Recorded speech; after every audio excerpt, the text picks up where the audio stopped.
I think everything's running. Dave here, how are you? And look, Barry's joined me for one of these films today, and we're talking about bench dogs and a kit that Festool have come up with. Again, Festool don't pay me to do this, they don't ask me to do this.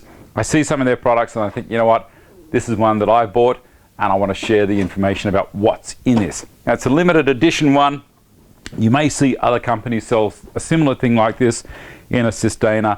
I think Lee Valley also do one, has different type of clamps and a few other odds and sods, but it's all designed towards using with an MFT3.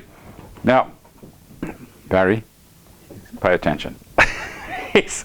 So MFT3 is basically a countertop or a workbench that Festool make that's designed to be portable, super portable, and has these series of holes in it that are 20 millimeters diameter, not 3/4 of an inch, they are 20 millimeters, and they have all these things designed to fit in those holes to clamp items to it, so you can work on it or hold a track saw's track down to the surface and be able to work with that as well. So this is a very, very handy accessory set. I'm going to go through the different items that are in this kit. I'm just aiming it up at the other camera over there.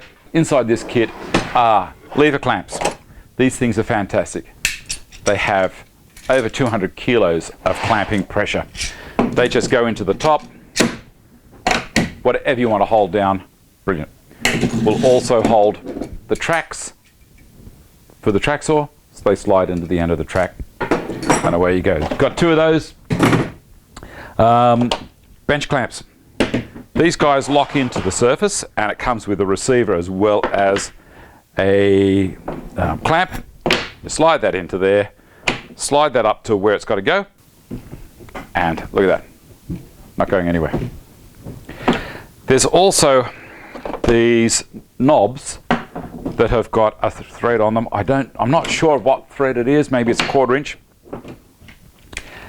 They go into the bottom, so they go screw onto there, and they're designed to go underneath. Now, my particular bench here, when I built this, which is around the same time that Ron Polk built his bench, so his is an open architecture, mine was closed in. I wanted to try and get some of that extra stiffening by having a torsion box style. I think in future I will do something more along the lines of what he's done, because then you can get in underneath and put these clamps in. So very handy. Good on you, Ron. Okay, so you get 4 of those, 4 of these bad boys, 2 of these, and 2 of these.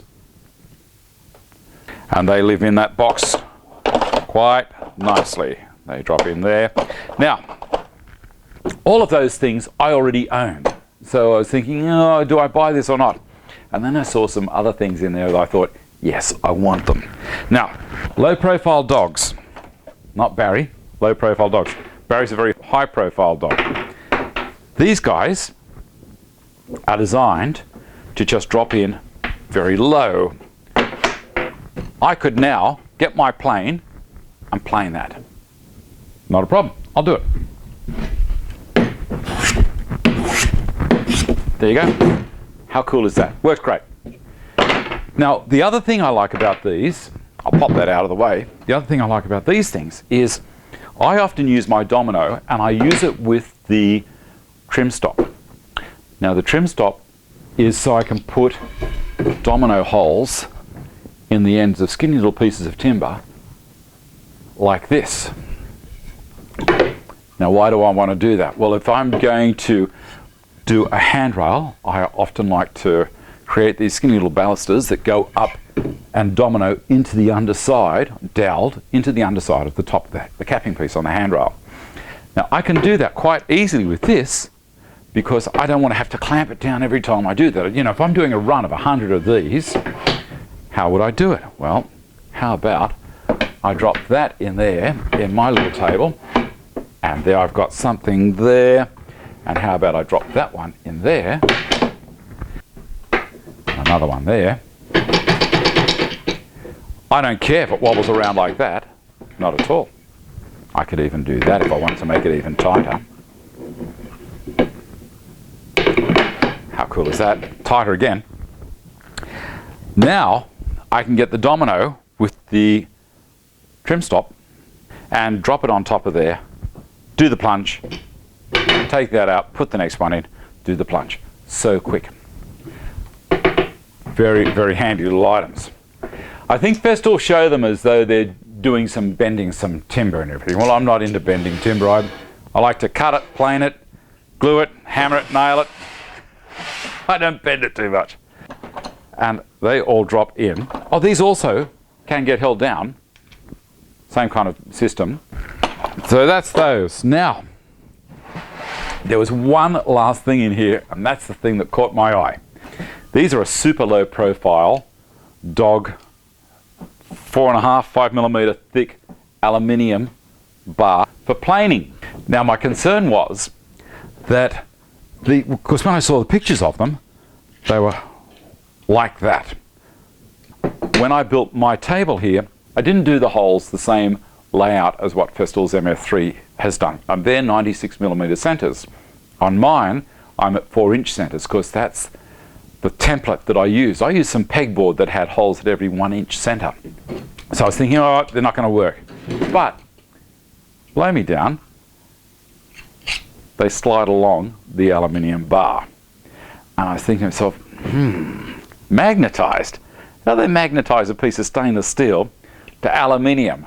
And then when I actually bought it and had a look at it, I had a look inside here, and there is an O-ring. So that O-ring takes up the slop. Won't slide around, won't fall off, but you can move it with a little bit of pressure. I'm going to put that in there like that, and I'm going to push that up against it. Now you can see that this is ever so slightly taller than that. I'll take a photo from the end. Now I shall put 2 more in.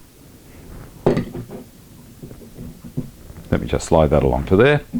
It can drop down. I can move that back to wherever I want. Do you love it? Do you love it? Do you love it? Do you love it? Let's see which way the grain's going. It's going that way. So that super skinny piece, I would never have been able to even entertain this unless I had clamped at one end and what have you. It just would have been really, really difficult. Here we go. Let's see if I can do it.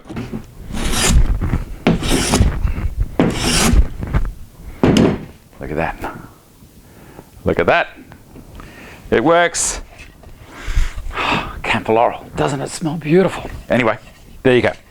Apart from the fact that I couldn't buy these individually, all of these things in here, I'll use some more than other parts, but overall, I'll use all of it. And I'm just a sucker for these boxes. Look at them. They look fantastic. Everything's organized. My workshop stays nice and neat and tidy. People say, how do you keep your workshop clean, Dave? This is one big part of it. If you like what we're doing, click the like, subscribe if you want to, and from Barry and I, it's see you next time. Bye. Hey, that wasn't too hard, was it?